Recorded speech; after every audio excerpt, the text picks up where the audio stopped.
This might be the worst Dragon Ball game of all time. I hate this game so much.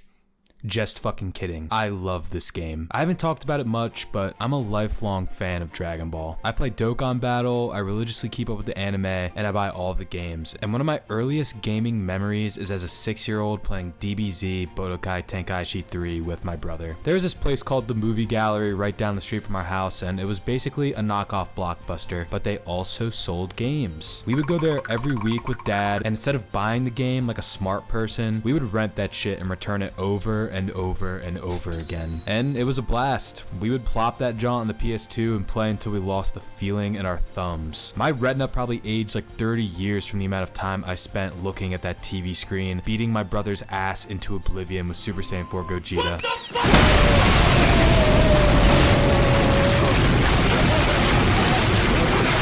When Sparking Zero was announced, I was hype. Budokai Tenkaichi 4 was something I'd been clamoring for, foaming at the mouth for years. Xenoverse, Fighters, Kakarot, those games were good, but they just didn't hit the same as some sweet Budokai Tenkaichi. And those bastards at Bandai finally fucking did it. The game just released a few days ago as of the recording of this video, and it's probably the worst thing to ever happen to my health.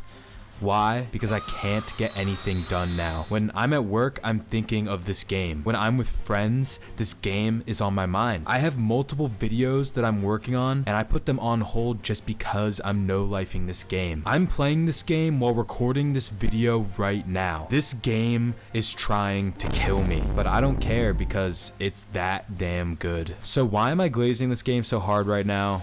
Well, when you first boot up the game, you're greeted with this sexy intro cinematic. These have been a staple of the series, and with the power of current hardware, it's never looked so good. It even goes out of its way to replicate the style of the previous games. After you finish creaming yourself watching that, you'll also notice one of the best parts of the game, its presentation. The main menu is set after Dragon Ball Super and takes place in a fully 3D environment. When you switch to different features of the game, Goku will fly and teleport around to different characters and iconic locations from the series. It's here you'll first notice just how stunning the game looks graphically, and also the insane attention to detail that the developers put into this game. All the environments are beautiful, and there's also some cute dialogue between the characters and some little hidden Easter eggs if you look hard enough. This isn't just in the main hub though. The actual gameplay and combat feels like there was a love and passion for the Dragon Ball franchise put behind it. For example, Master Roshi uses the evil containment wave as his ultimate, and if you land it, you just instantly win, which is how it's supposed to be in the series.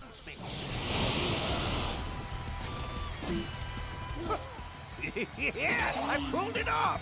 There's even a reference to Dragon Ball Evolution in here. For anyone that doesn't know, Dragon Ball Evolution is a dog shit live action film that almost killed the franchise. And apparently, the guy that played Piccolo in that movie also voices the character Zamasu. During his story mode, one of the lines he says is directly taken from Piccolo in that movie. So that's cool. Probably one of the best things to come out of that movie, honestly. Want to know what the best thing about this game is though?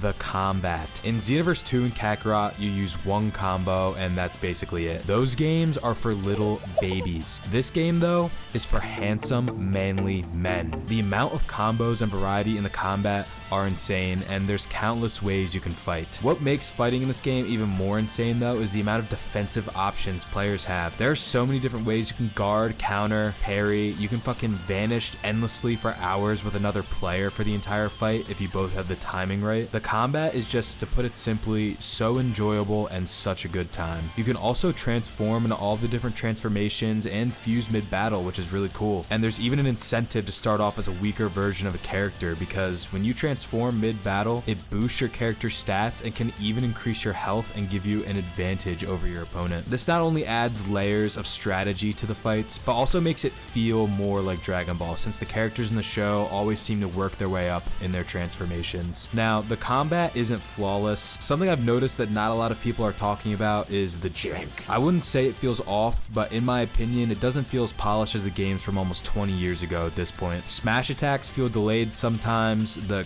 camera is going all over the fucking place, and there have been times where my character will perform combos and just completely miss the enemy. And these are just some of the issues that I've experienced, and I'm sure others have experienced other things. But overall, this is exactly the kind of combat I've been looking for in a Dragon Ball game. Another area of the game are the episodes, where you can play through the story of Dragon Ball through the perspectives of different characters in the series. So far, I've only played through Goku's story, and it started off very strong. The Saiyan saga had multiple different paths you could take, and several what-if scenarios that were pretty decently executed. I really like the one where Goku goes Super Saiyan to beat Vegeta, then he faces off against Vegeta again on Namek, where he also learns how to go Super Saiyan.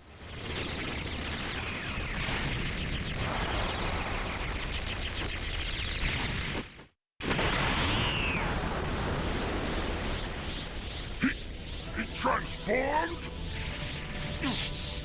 After the early sagas though, the what if scenarios kinda just suck ass. Most of the what if stories were just beat this enemy within a certain amount of time, and when you would beat them, the arc just suddenly ends. Like in the Cell saga, you can beat Cell as Goku and then they all just kinda go home.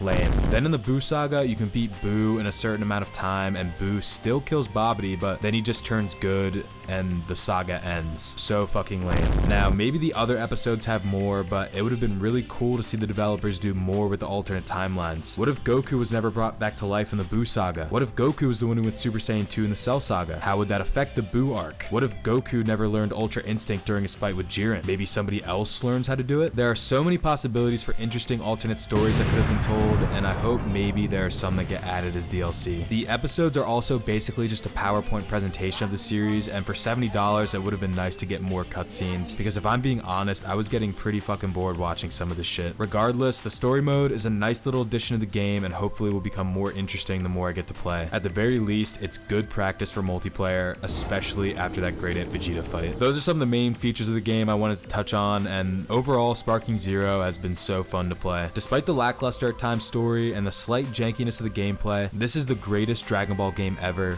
and I will continue to play it for hours on end. I'm interested in what you guys think, so leave your opinions in the comments below. Have a Dragon Ball-tastic day. Goodbye.